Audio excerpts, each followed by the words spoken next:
زه انتظار کوم وخت د مړه را به شي بس د پښتونخوا هر یو بچي به نه پوښتنه کوم مور رضا کېږي نه څه ډېره مجبوري به وي بس مور رضا کېږي نه څه ډېره مجبوري به وي بس مسافرو باندې د غېږې ګلالي خرڅوي. سلامونه، نیکې هیلې، احترامات او ډېره مینه مې ومنئ عزتمندو کتونکو. یو ځلې بیا زه یم ستاسو ورور سفیر الله. نن راسره په پروګرام کې یو ځلې بیا زموږ خوږ ملګری ښاغلی شوکت خان منتظر میلمه شوی دی. شوکت نه به یو ځلې بیا موږ ښایسته ښایسته کلامونه اورو.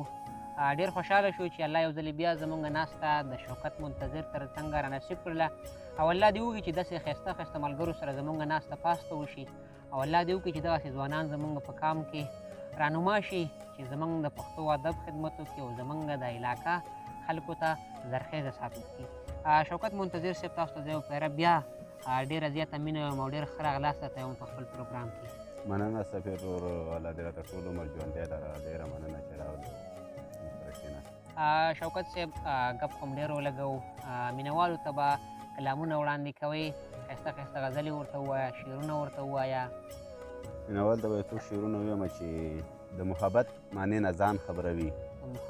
د محبت معنی نه ځان خبروي، یو لیونی دی لیونیان خبروي. د محبت معنی نه ځان خبروي، یو لیونی دی لیونیان خبروي. موږ ترې په څومره خاموشۍ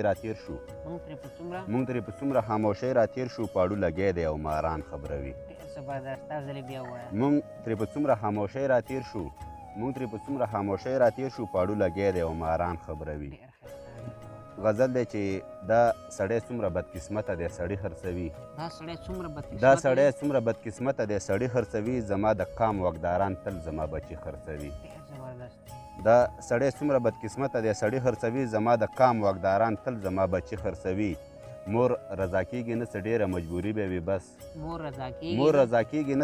مجبوري به وي بس مسافرو باندې د غېږې ګلالي خرڅوي.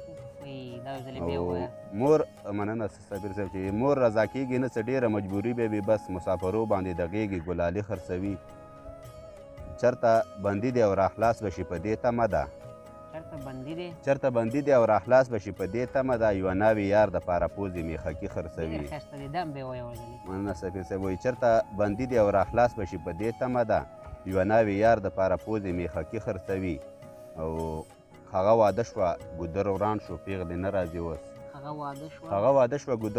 پیغلې نه راځي اوس، ظالمه مور اوس د هغې د سر منګي خرڅوي. او مننه سفیر صاحب وایي هغې تپوس د یو ماشوم نه زما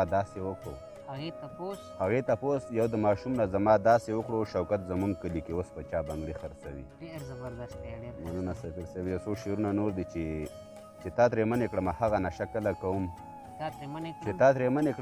نشه کله کوم اوس گزاره دې په یادونو باندې ګله کوم. او د محبت په دې یوه فلسفه نه پوهېږم چې دا ازار کوي دعا ورته زه سله کوم. مننه سفیر صاحب وایي د محبت په دې یوه فلسفه نه پوهېږم چې دا ازار کوي دعا ورته زه سله کوم. او ته چې رانشي انتظار دې مزه لا زیاتوي ته چې رانشي انتظار دې یو په سله کوم. او زه انتظار کوم وخت د مړه را به شي بس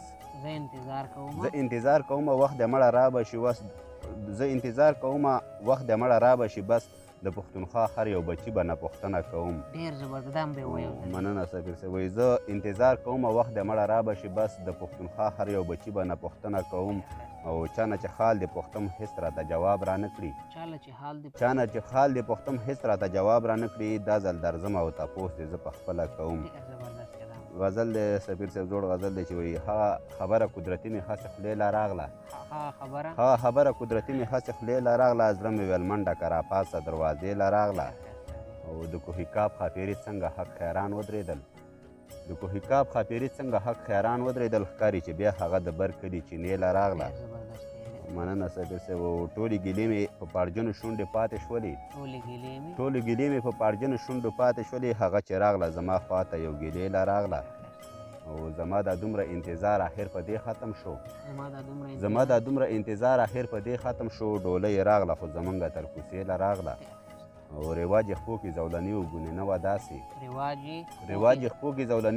وه داسې کور ته رانغله ځکه پټه مخبرې لا راغله.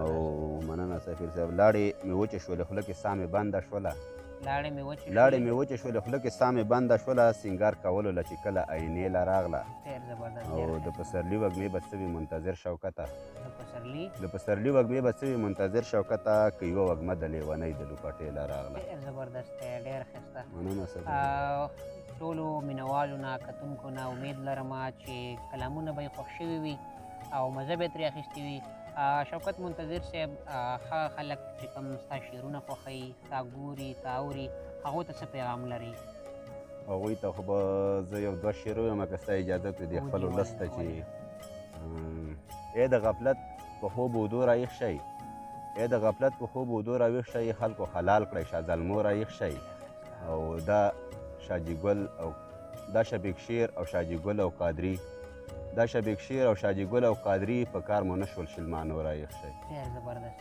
ډېر ښایسته